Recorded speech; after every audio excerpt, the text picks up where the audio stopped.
Before Delilah, before the gouged-out eyes, before the temple collapsed on the multitude, the strongest man who ever walked the land of Israel already carried within him a silent doom. He was born as heaven's answer in a time of humiliation. Israel was crushed by the Philistines, the roads were in their hands, and the people had become so accustomed to oppression that they hardly cried out for freedom. He was a boy set apart for God from the womb, endowed with a strength that no army in the world could explain. And yet, all his life, he had toyed with the very thing he was supposed to protect. This story begins in a weary land. 40 years of Philistine rule had taught Israel to bow their heads and move on, as if humiliation were just another season. The Philistines were no ordinary band of warriors. They came from the sea, mastered the secret of ironworking, and built 5 mighty cities on the coastal plain: Gaza, Ashkelon, Ashdod, Ekron, and Gath. While Israel still used bronze tools, the enemy sharpened their swords and spearheads from metal that penetrated deeper. The Philistines' advantage was not just in the number of soldiers, it was in the very metal they held in their hands. In the settlements of the tribe of Dan, near Korah, fear had become a daily part of life. No one was expecting a deliverer. No one reminded God of the ancient promises. Domination had become part of the land. In the book of Judges, chapter 13, verse 1, it is written that the children of Israel again did what was evil in the eyes of the Lord, and so he delivered them into the hands of the Philistines for 40 years.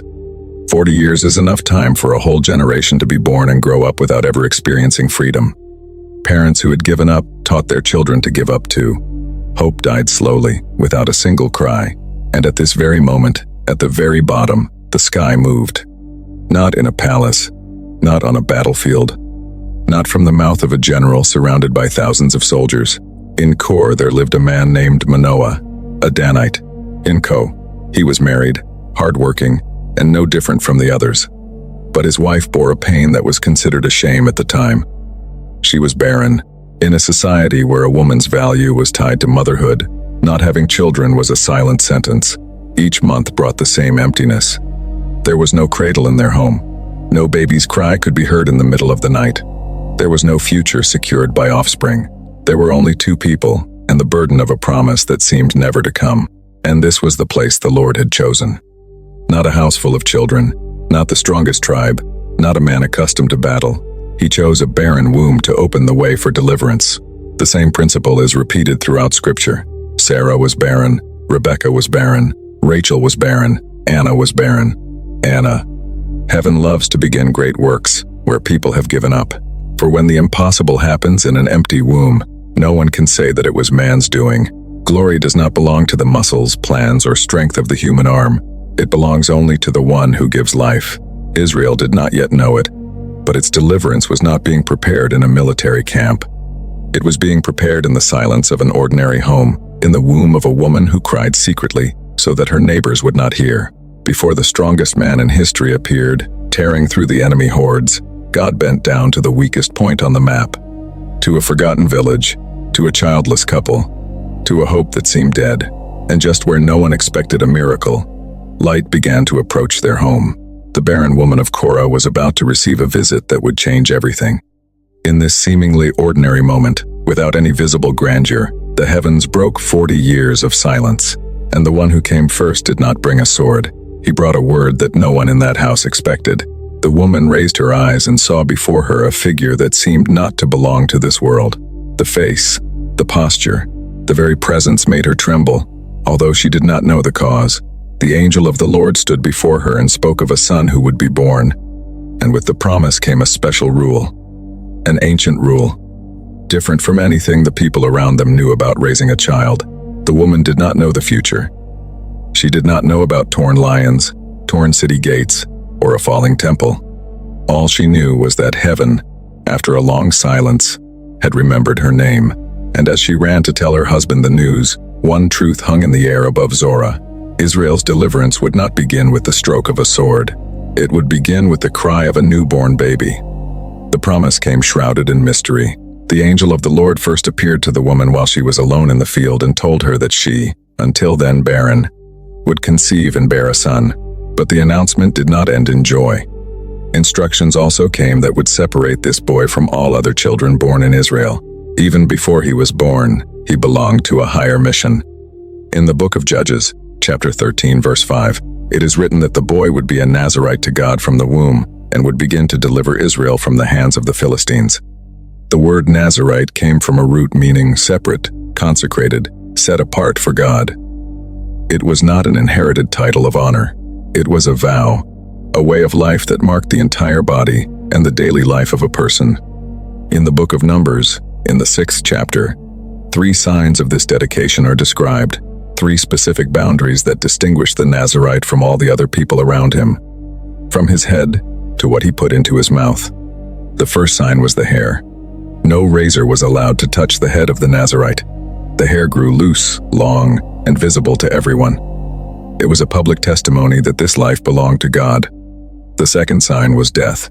The Nazirite was not allowed to touch any dead body, neither animal nor human, not even the body of his father or mother.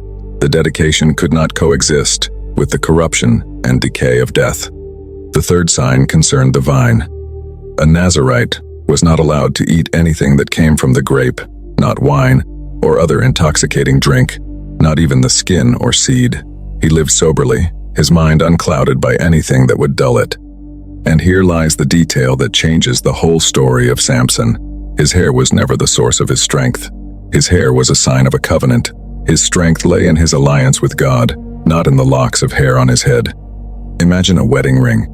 The metal itself does not create love or hold a family together. It only points to the real commitment that exists behind it. Taking off the ring does not destroy the marriage. It does reveal that the commitment has been broken. Samson's hair worked in the same way. As long as it grew intact, it signaled that the promise was still valid. Cutting it off did not mean losing the magical talisman. It meant an admission that the entire covenant had been surrendered and broken. Therefore, the tragedy that would come later does not lie in the word hair. It lies in the word negligence. The man who had received strength borrowed from heaven began to treat it as if it were his own property. Manoah, Samson's father, was troubled by his wife's story. He begged the man of God to return and teach them how to raise the boy. He wanted to know what they should do. He wanted to understand the mission that was destined for their son. The angel returned and repeated all the instructions. Then, when the couple had prepared the sacrifice on the rock, a flame ascended to heaven, and with it the heavenly messenger ascended in the flame. Manoah fell on his face, convinced that they were going to die. However, his wife remained more calm and understood the true meaning of the event. If God had wanted to kill them, he would not have accepted their sacrifice or announced the birth of a son. This visitation heralded life, not the doom that Manoah feared. Time passed, and the womb that had once been closed was filled with life. A boy was born and they named him Samson. His hair began to grow without a single razor being touched. Even in his cradle, he bore the visible sign of dedication. Israel did not realize it. But at that very moment, the balance of power began to shift, not because of the extraordinary muscles that still slumbered in the child's body, but because of a promise that weighed more than entire armies. But danger was already embedded in the story itself. The power attached to a covenant lasts only as long as the covenant is kept. The day a person begins to confuse the giver with the gift, and begins to consider the gift as his own, his downfall begins to be written. Samson grew up, and from a detached boy became a young man with a strong personality. Holy Scripture says little about his childhood, but even that little indicates that something extraordinary dwelt in him. In the book of Judges, chapter 13, verse 25, it is written that the Spirit of the Lord began to stir him in the camp of the Danites between Zorah and Eshtaol. The verb to stir carries the image of a force that pushes from within outwards. It was not a power that Samson would turn on at his own discretion. It was a presence that stirred him, moved him, and awakened him at certain moments. Between the hills of Korah and Eshtaol, the young Nazirite felt a power rise within him like a current that did not come from himself. It came from above. It descended onto his shoulders and transformed his body into a weapon. However, the spirit that gave him strength did not control his will, and here is the crux of the whole story. Samson received power from heaven, and at the same time carried within him a heart ruled by instincts, explosiveness, and the desire for pleasure. He grew up to be a man full of intensity, driven by desire, anger, curiosity, and impulsiveness. Where another man would have thought long and hard, Samson acted. Where another would have considered the consequences, He had already made a decision. The external force was enormous. Inner self-control was weak. It was this disproportion that created both a hero and a problem in one person. An invincible body hid a spirit without restraint. The Philistines controlled the land, and it would be natural to think that Samson's great war would be fought against them. Against fortified cities, iron weapons, and a people in need of deliverance from the yoke of oppressors. But this man's greatest battle was never fought outside. The decisive battle was fought in territory that no mob could enter. It took place deep in his own heart, far from the gaze of others. Samson learned to defeat armed enemies before he learned to control his own desires. He conquered lions before he could conquer his will. He tore down city gates before he could close the door to his own desires. And it is this inverted order that forms the core of the whole tragedy. The man who could tear ropes, break spears, and crush armies could not say no to himself when desire knocked at the door with a soft and pleasant voice. Initiation required self-control. Gift required responsibility. Separation from the womb required a lifetime of care for what was sacred. Samson had strength, but he avoided caution, and it was with this raw strength in his body and unbridled desire in his heart that he turned his gaze beyond the borders of his own country. Beyond the hills of Dan, where the enemy lived, something began to attract his attention. It was not an enemy army. It was not the desire to free his people. It was a face. It was a desire that was born precisely in the direction of the territory he was called to fight, not to visit. Samson went down to Timnah. This verb is not an insignificant geographical detail. Zorah lay high in the hills of Israel. Timnah was located lower, in a valley, towards the territory controlled by the Philistines. Every step of this journey meant a literal descent to a lower altitude, but it was also a different kind of descent. The Nazarite was leaving the territory of his people and entering the enemy's plain without hesitation. In Timnah, he saw a Philistine woman, and desire was born immediately. He returned home and announced to his parents that he wanted to marry her. He did not ask for advice. He announced his decision as if everything was already settled. His parents were worried. The law and tradition said that marriage was to be made within the covenant people, not with the daughters of uncircumcised oppressors. To them, this meant crossing a forbidden line. They tried to convince him, "Is there really no woman among your relatives or among all our people? Why do you want to take a wife from the Philistines, from among the same people who had mercilessly oppressed Israel for 40 years? But Samson did not back down. His answer was short and revealed everything about the kind of man he was. "Take her for me, for I like her." Oh, desire was the criterion, and desire was enough for him. The phrase "it pleases my eyes" is the key to understanding this character. His decisions were not determined by God's will. They were determined by what his eyes saw and desired. Appetite became the law of his heart. In the book of Judges, chapter 14, verse 4, it is written that his father and mother did not know that it came from the Lord, who was looking for an opportunity against the Philistines, because at that time they ruled over Israel. And it is here that the story turns out to be deeper than it seems at first glance. The text says that even behind this disordered desire, God was preparing a conflict that would weaken Philistine dominance. However, one must read carefully and not distort the meaning of what is written. The fact that God used this situation does not mean that Samson's decision was right. God's sovereignty does not cancel human responsibility. God can weave his purpose out of the wrong passions of man, but that speaks of the wisdom of heaven, not of Samson's prudence. One thing is what God does, and another thing is what man chooses. And Samson repeatedly chose to descend into the valley, to descend into enemy territory, to descend into places where it was increasingly difficult to maintain his sanctity. This descent was physical, and it was also moral. It is this detail in this story that many fail to notice. Samson's downfall did not begin with Delilah at the end of the story. It began much earlier. It began in the habit of crossing the boundaries that a sanctified man was supposed to respect. Delilah was only the last door on a long road down. The first ones opened on the road to Timnah, when the Nazarite learned to enter the enemy's house guided only by what pleased his eyes. Finally, his parents relented, although they did not understand the greater plan, and went down to Timnah with him to arrange the wedding.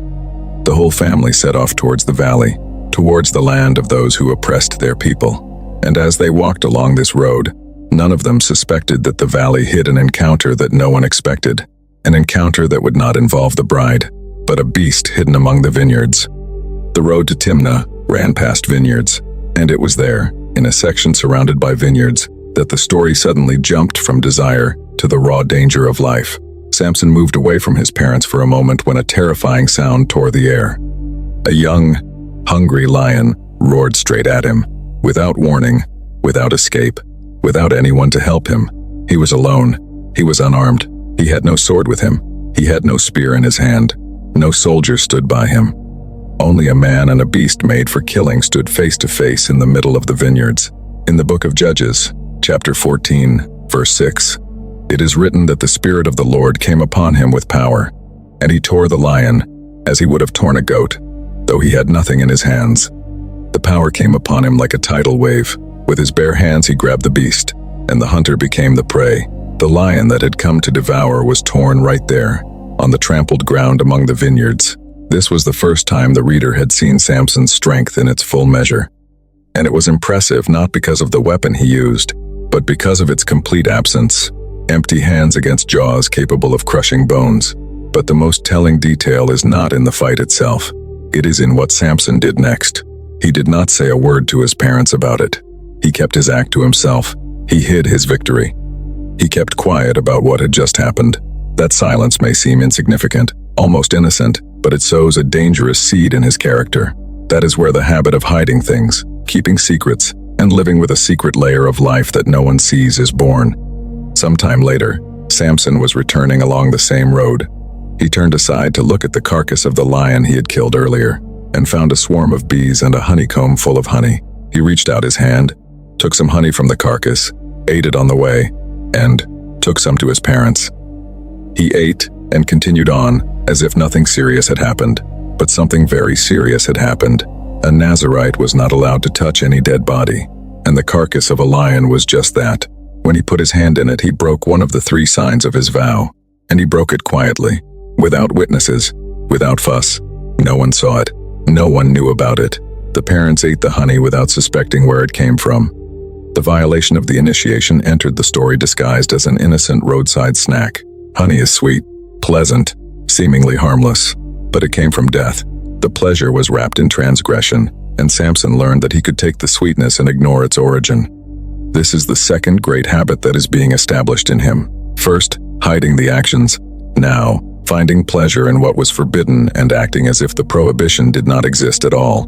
What was sacred becomes an insignificant detail.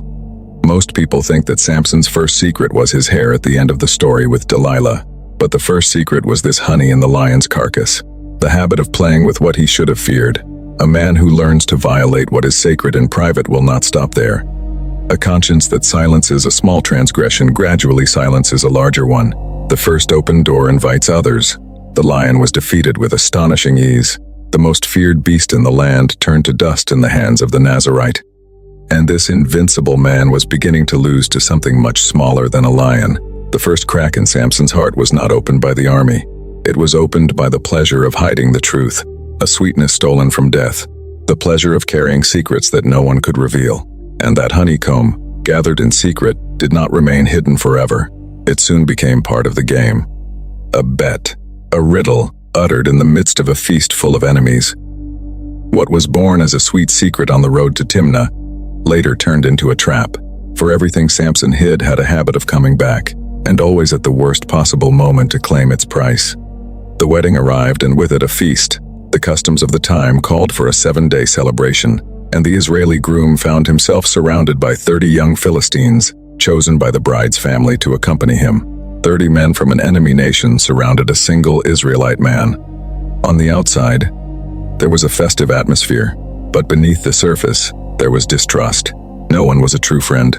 Everyone was watching his every move, waiting for a mistake. The feast revolved around wine. And here too, the story quietly recalls the Nazirite problem. The vow forbade any product of the vine. A feast where wine flowed freely for 7 days was dangerous territory. It was in this setting that Samson posed a riddle. He proposed a wager to his 30 companions. If they solved it within 7 days, he would give each of them a fine garment and a ceremonial robe. If they did not, they would pay him the same. In the book of Judges, chapter 14, verse 14, it is written that he said, "Out of the eater came food, and out of the strong came sweetness." For 3 days they could not solve the riddle he had put before them. None of the Philistines could guess the answer. The answer was hidden in a secret that only Samson knew: a dead lion, and honey found in its carcass. The riddle was born directly from his hidden transgression. 3 days turned into 4, 4 into 5, and the riddle remained unsolved. The pride of the Philistines began to burn. Losing a bet with an Israelite in front of everyone was a humiliation they could not accept. So they did what people often do when cornered. They did not attack Samson directly. They chose the weakest spot. They sought out the bride, a newly married woman, and made a cruel threat against her. "Convince your husband to tell us the riddle, or we will burn you and your father's house down." It was not a gentle pressure. Her life and that of her entire family hung in the balance. The woman turned to Samson with tears in her eyes. She cried before him for the entire 7 days of the feast. She told him that she hated her, that he did not really love her, that he had given her people a riddle, but he did not want to tell her the answer himself. Samson resisted for days. He kept the secret. He endured the tears. He remained silent, but the constant pressure began to slowly eat away at his resolve, drop by drop, tear by tear, until finally he relented. On the 7th day, broken by the incessant urging, he revealed everything. He revealed the secret of the lion and the honey to his wife, and she immediately conveyed the answer to the men of her people who were waiting impatiently for her. Before sunset, all 30 companions arrived with the answer on their lips. "What is sweeter than honey?" they said. "And what is stronger than a lion?" The riddle was solved. Samson understood immediately what had happened. They had not won through wisdom. They had drawn the truth out of him, through his weakest spot. "If you had not plowed with my heifer," he replied, "you would not have guessed my riddle." And it is here that the pattern emerges that will determine the entire tragedy that is yet to come. Note this sequence carefully, for it will be repeated. A woman under pressure. Samson defiant, daily insistence that will eventually win. A secret revealed. A complete betrayal. This story of defeat was written at the time of his first marriage, years before Delilah appeared in the story. The Philistines had discovered a formula. They didn't have to defeat him on the battlefield. They just had to find the right person and keep on insisting. Samson's strength was invincible against swords, but it crumbled under tears and constant pressure. His weakness was not in his body. It was in his heart, which gave way to the persistent urging of those he loved. Samson's first betrayal did not destroy him that day. He left the feast alive, but something far more dangerous happened. His enemies learned the way. They memorized the formula, and one day they would use it again without a single mistake. Before we continue, if this content blesses your life, please give it a like, leave a comment, and share it with others. Subscribe to the channel and turn on notifications so you don't miss another video. If you want to support this channel financially, all the necessary information can be found in the video description below. You can also become a member of the channel. Thank you for your support and may God bless you. And now continue with me, because what follows changes everything. The solved riddle ignited a rage in Samson that he could not control. He promised 30 ceremonial garments and had to fulfill his debt. However, the way he did it revealed the fire that burned inside him. The Spirit of the Lord came upon him with power, and Samson went down to Ashkelon, one of the Philistine cities. There he killed 30 men, took their clothes, and gave them to those who had solved the riddle. The father-in-law, seeing that Samson had left in anger, thought that the marriage was over. So he gave his daughter to another man, a man who had been Samson's companion and best man at the wedding feast. The bride became someone else's wife. When Samson calmed down and returned for his wife, he found out what had happened. The fire that had subsided for a moment in him flared up even more. Now it was not just the betrayal associated with the riddle that was at stake. He had also lost his own wife, who had been taken from him by an enemy. His answer took on dimensions that no one had expected. Samson went out into the fields and caught 300 foxes. He tied them 2 by 2 by their tails and attached a burning torch between each pair. Then he released the animals into the Philistine fields. The foxes fled in panic in all directions, spreading the flames wherever they went. In the book of Judges, chapter 15, verse 5, it is written that he set fire to everything from the grain fields to the vineyards and olive groves. The harvest of the entire region was reduced to ashes in a single afternoon of vengeance. Ripe grain, vineyards full of grapes, old olive trees, everything that supported the economy of that part of Philistine territory was consumed by fire. The attack was not directed against the soldiers. It was aimed at the bread, the sustenance, and the future of the enemy. The Philistines, outraged by the destruction, began to wonder who had done it. When they learned that Samson was behind everything and that the reason was the woman his father-in-law had given to another man, they reacted with the same cruelty they had threatened before. They came for the woman and her father and burned them both to death. The threat they had made during the wedding feast was fulfilled by their own hands. The woman, who had succumbed to fear, died in the flames. The spiral of violence spun even faster with each new round. Samson burned the fields. The Philistines burned the woman. And when Samson learned of her death, he swore that he would not stop until he had taken revenge on this people again. He threw himself at them with great fury, wounded many, and then took refuge in the cleft of the rock at Etam. Each blow called forth another. Each death called for a new death. The whole region was plunged into a bloody circle from which there was no way out. And here we must take an honest look at what the text really shows. Samson was God's instrument against Philistine oppression. The conflicts he provoked weakened the enemy's power over Israel. But the same man who served the heavenly purpose carried within him a fire that was not holy. Revenge, wounded pride, uncontrolled anger. The instrument of deliverance also burned for its own reasons. And it is this complexity that the biblical narrative does not hide. God could also use Samson's anger to shake the Philistines. This testifies to the sovereignty of heaven. But anger itself remained the anger of a man without self-control. And it was this second fire that was most dangerous for Samson. The Philistines could lose their fields and vineyards, but Samson gradually lost control of his own soul. The fire he lit burned him too. A man can set fire to his enemy's fields, and at the same time carry within himself flames that no army could sow. He controlled the outer fire with torches and flails. He could no longer extinguish the inner fire. The cleft of the rock in Etam did not hide Samson for long.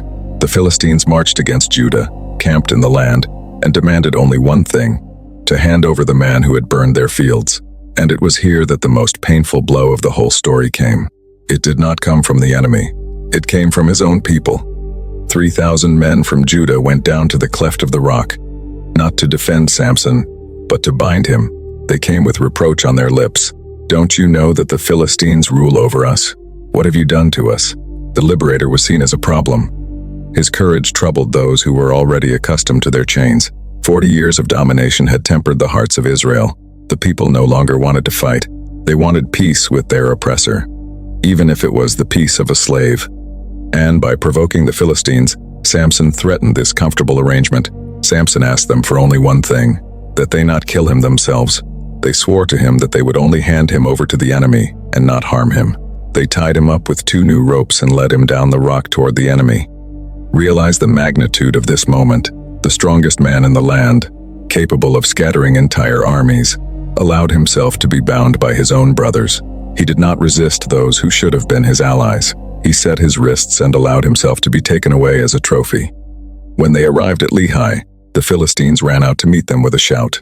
They were convinced that their enemy was finally in their hands, bound, helpless, ready to die in front of everyone. Their victory seemed complete. Then the Spirit of the Lord came upon Samson with power. The new ropes on his arms became like flax burned by fire.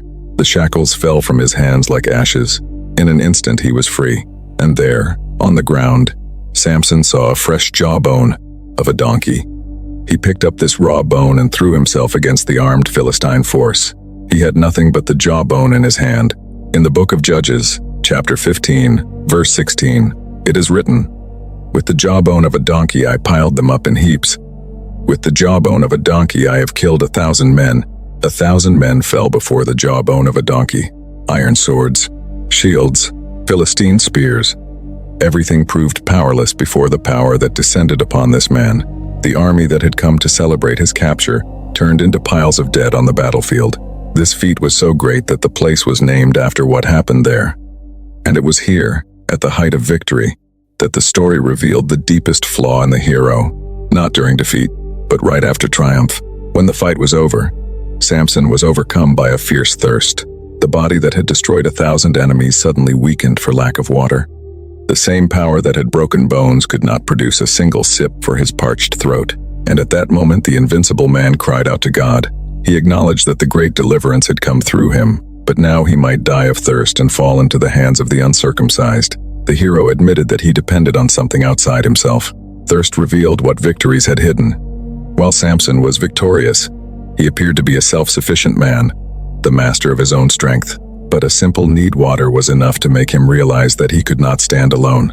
God answered. He opened a spring of water at that spot. Samson drank, gained new strength, and came to life. The spring was given a name that recalled the cry of the man who drank from it in the middle of the parched land. The strength was never his. It was borrowed. It came down from above. It came through a spirit that took possession of him at appointed times. Thirst cried out this truth aloud. Victories only covered it up. Without God, even the strongest cannot stand. And therein lies the irony that Samson still did not understand. He considered himself powerful, and he was. But his strength did not come from his muscles. It came from the covenant he carried within him. And he treated this covenant with increasing care. Sometime later, Samson went to Gaza, right into the heart of Philistine power. Gaza was one of the 5 great cities. It was fortified, guarded, dangerous for every Israelite, and even more dangerous for the Philistines' greatest enemy. But it was not war that brought him to Gaza. Desire brought him. He entered the city for a woman and spent part of the night in her house. Again, the same pattern, a descent into enemy territory driven by his own desires. The men of Gaza learned that he was in the city. They surrounded the place. They lay in wait all night at the city gate, saying to each other, "When he comes out at dawn, we will kill him." They remained silent all night. They were certain of their victory. Samson was surrounded by walls. The city gates were closed and guarded. For any other man, this city would have become a death trap, with no escape. But in the middle of the night, Samson got up. He came to the city gate. He grabbed both the doors of the gate, along with the posts and the bar. He tore them out of place. He carried the entire massive structure on his shoulders. In the book of Judges, chapter 16, verse 3, it is written that he carried the city gates to the top of the hill, opposite Hebron. He carried the gates of the fortified city up the hill for miles. Try to imagine the magnitude of this feat. The city gates were made of solid wood, reinforced and heavy enough to stop entire armies. Samson tore them from the walls as if he were tearing down an ordinary fence, and he carried them on his own shoulders. This feat is incredible, superhuman, astounding, and therein lies the danger of this stage of his life.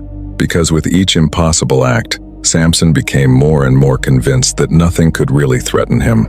He entered Gaza, driven by desire, to the place where he was to die. And he left with the city gates on his shoulders. The transgression brought no price. The risk demanded no account. Again, he escaped danger with laughter. And therein lies the poison of success, which is constantly repeated. Every time Samson sinned and nothing happened, his conscience became a little more deaf. Each escape without consequences taught him that he could do anything, even mess with what was holy. The strength that should have served the mission was transformed into an excuse for losing self-control. "If I always save myself," his heart said, "I can go down further. I can retreat further. I can enter wherever I want." He left Gaza with the gates as a trophy, convinced that no city could imprison him. He did not realize that he was entering a prison that was greater than any stone wall. The next city would have no gates. The next trap would have no walls. It would take the sweetest and most dangerous form of all, the form of a woman from the valley of Sorek, whom he would learn to love. It was in the valley of Sorek that Samson fell in love with a woman named Delilah. And it is here that tragedy reaches the very heart of the story. Not through an army, not through a beast, but through the cold patience of one who already knows his prey. The Philistine princes came to Delilah with an offer. Each of the 5 rulers of the cities offered her 100 pieces of silver. In return, she was to find out what the man's great strength was. It was a huge sum. 5 rulers, 100 pieces of silver from each, wealth that could buy the loyalty of almost anyone. And Delilah agreed. The love that Samson felt for her had been sold for silver even before the first question was asked. The Philistines' choice itself gave everything away. They had not sent soldiers.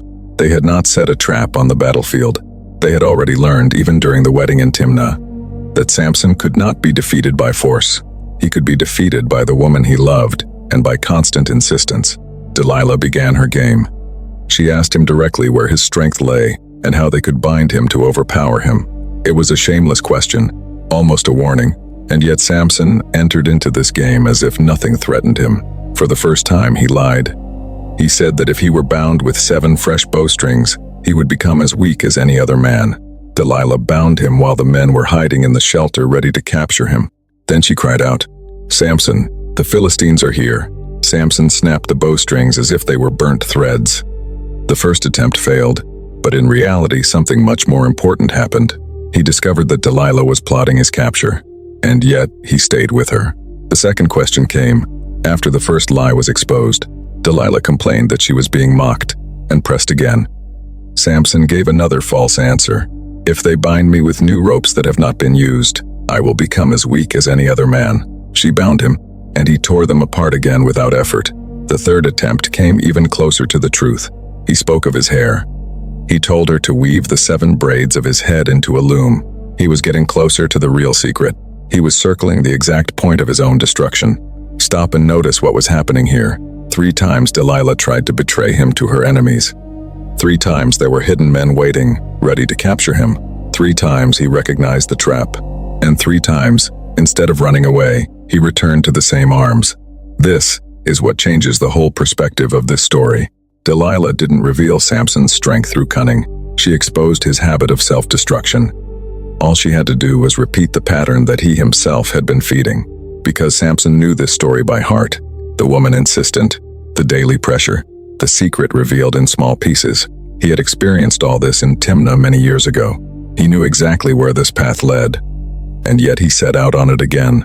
That is the silent horror of this moment. It is not the ignorance of an innocent man. It is the conscious decision of a man who recognizes the trap, remembers its end, and yet re-enters it. There is something terrifying in repetition. Samson did not fall because he was once deceived. He fell because he kept returning to the same dangerous place, even though he had already been betrayed in the same way. Habit overcame what wisdom warned him against.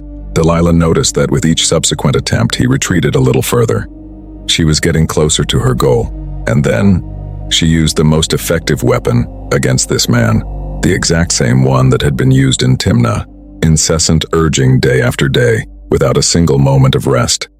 In the book of Judges, chapter 16, verse 16, it is written that she pestered him day after day with her words, and pressed him so much that his soul was vexed to death. A soul vexed to death. The man who killed 1,000 Philistines with the jawbone of a donkey, who carried the city gates on his shoulders, who tore apart a lion with his bare hands, was destroyed by repeated words and daily weeping. He was not broken by the sword. He was broken by the constant falling of the drop that slowly wears away the stone. The strength that no weapon could overcome was crumbling before the woman he loved, who pleaded, cried, and pleaded without ceasing, day after day, without relief. Samson thought he had everything under control. He thought he was lying, that he was just playing games, that he would get out of this situation the way he had gotten out of all the previous ones. But in reality, it was he who was being led question after question precisely toward his own downfall. And this time, at the end of this verbal siege, he would do something he had never done before. He opens the last door, reveals the last secret, tells what is hidden behind his strength, and he does not realize the magnitude of what he is losing. When his soul was tormented to the point of death, Samson finally told everything. He opened his heart completely to Delilah and told her that a razor had never touched his head because he had been a Nazirite to God since he was in his mother's womb. He admitted that if he were shaved, his strength would leave him and he would become weak like any other man. For the first time in his life, he revealed the whole truth about the covenant he had carried since he was not even born. Delilah immediately understood that this time he had told her the truth. There was no longer any lie in his voice. She had the Philistine princes called, who came with silver in their hands, ready to complete their plan. She put him to sleep on her lap, and while the strongest man in the land rested in the confidence of the woman who had betrayed him, she called a man to quietly shave off the 7 braids of his head. The razor moved. The long hair of the Nazirite fell to the ground, strand by strand. Years of dedication rolled into the dust, as if they had no value. The visible sign of the broken covenant was removed while he slept and knew nothing. And here is the saddest image of the whole story. It was not the haircut itself that destroyed Samson. It was what the haircut represented: a life set apart for God, a life despised, a life cast away and cast off from the earth as a worthless thing. Delilah began to torment him, and his strength gradually withdrew from him. Then she cried out again, "Samson, the Philistines are here." Samson woke up from his sleep and said to himself, I will go out as at other times and get away with it. In the book of Judges, chapter 16, verse 20, it is written that he did not know that the Lord had departed from him. There is no more terrifying sentence in Samson's entire life, and it deserves to be said slowly. He did not know. The man stood up, convinced that everything remained the same. He stretched out his hands and expected the strength he had known all his life. He believed that power would come again, just as it had come in Lehi, in Gaza, or against the lion, but the presence that carried that strength had already left. And he did not notice it at all. The greatest tragedy was not that he had lost his hair. The greatest tragedy was that he failed to notice the moment when the covenant was broken and heaven fell silent. For years, Samson treated that which was sacred with indifference, and nothing seemed to happen. Each time he crossed the line and escaped the consequences, he became a little more insensitive, and then came the day when God withdrew, and Samson was so numb that he did not even feel his absence. This is the deepest warning hidden in his downfall. A man who repeatedly tampers with that which is sacred gradually loses his sensitivity. There comes a time when the presence is gone, and the hardened heart does not even realize the loss. The Philistines fell upon him, and this time no ropes were broken, no strings were broken, no gates were torn down. The man whom no one could bind was overpowered by mere hands. Without a single display of superhuman strength, they captured him, and then they did the cruelest thing. They gouged out Samson's eyes. The man who had followed the pleasures of his eyes all his life had lost the very eyes that had led him to every precipice. They took him to Gaza, to the same city whose gates he had once carried on his shoulders like a trophy. Now he was returning there chained, blind, humiliated. The place of his greatest display of pride had become the scene of his greatest shame. They bound him with bronze chains and forced him to turn a millstone in prison. He ground grain like a beast of burden. The liberator of Israel became a slave to his oppressors. He circled in the dark. Day after day he pushed the stone before him. And here is where the story hides a touching irony. Samson lost his physical sight. He plunged into complete darkness, but perhaps it was in the blindness of prison that he first began to truly see the truth that he had overlooked all his life. In the darkness at the mill, without a woman, without strength, without applause, without anything to boast about, there was only him and silence. And it was at the bottom of this abyss that something almost imperceptible began to happen to his head. The Holy Scriptures record with immense delicacy one inconspicuous detail. The hair on Samson's head began to grow again after it had been shaved. Slowly, quietly, almost imperceptibly, a sign of a new beginning, born in the midst of darkness. But in Gaza, the joy of the Philistines reached to the heavens. The princes of the 5 cities gathered for a great sacrifice to their god Dagon, the deity associated with grain and harvest, whose temple stood in the heart of the city. It was a celebration of victory. They celebrated that their god had delivered Samson, the enemy who had devastated their land and taken the lives of many of their people, into their hands. For them, Dagon had triumphed that day over the God of Israel. At the height of their intoxication, they ordered Samson to be brought from prison to entertain them. They wanted to see the blind giant become an object of ridicule. Entertainment for the crowd gathered in the crowded temple. They brought a blind man, the one who had torn lions and destroyed armies. They had placed him in the middle of the hall as a theatrical attraction. They laughed at him. They mocked him. They pointed their finger at the fall of the hero who had once struck fear into the eyes of the gazelles. The temple of Dagon was full. Men and women crowded inside, and about 3,000 people stood on the roof to watch from above the humiliation of the prisoner they were mocking. The entire structure rested on 2 main pillars. These were the pillars that supported the roof and the thousands of people above it. To remove these pillars would mean the collapse of the entire temple. Samson asked the young man who was leading him by the hand to let him touch the pillars that supported the building so that he could lean on them. The blind man was brought right into the center of the force that held the entire structure together. And then, with his hands resting on both pillars, the man who had trusted in his own strength all his life did something he had never done in this way before. He prayed. He called out to the Lord from the depths of darkness and defeat. He begged God to remember him and give him strength once more, just this once, so that he could avenge himself on the Philistines for his 2 eyes. He did not demand strength as his right. He asked for the strength that was given to him. He recognized who it really belonged to. In the book of Judges, chapter 16, verse 30, it is written that Samson said, "Let me die with the Philistines." Then he leaned forward with all his strength, and the temple fell on the princes and all the people who were there. He embraced both pillars, one with his right hand, the other with his left, and he pushed with all the strength he still had left. The pillars gave way. The roof collapsed. The temple of Dagon collapsed with a deafening crash on the entire assembled crowd. The dead he had taken in his death were more than those he had killed in his entire life. In this final gesture, blind and broken, Samson had defeated more enemies than in all the years of his strength, and it is here that the story reveals its deepest meaning. Yes, his hair had grown back, but his hair had never been the source of his strength. What had returned was not the strength of his muscles. It was the covenant he had despised all his life. Samson finally won only when he realized that his strength had never been his. The day he stopped trusting his own arm and turned to heaven, power returned with an intensity he had never known before. All his life he had fought in the belief that power was his own. That is why he played with it. He neglected it. He betrayed the covenant. Until in his death he understood who the power belonged to, and it was in this surrender that he finally became the instrument he was meant to be from the beginning. The strongest man in the Bible died blind, as a slave, amid the ruins of a pagan temple. But perhaps he died having truly seen for the first time the truth that he had overlooked in his youth amidst his victories. Now look at his entire life as a whole. Samson overpowered a lion with his bare hands. He killed 30 men at Ashkelon. He defeated 1,000 soldiers with the jawbone of a donkey. He carried the gates of Gaza to the top of the hill. He tore new ropes, fresh bowstrings, and chains. No army held him back. No beast frightened him. No walls imprisoned him. From the beginning to the end of his story, he was simply invincible on the outside.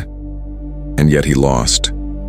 He lost the most important war of all, a war that no one saw, a war that was fought in his own heart. He was too strong for men to defeat, and too weak to escape himself.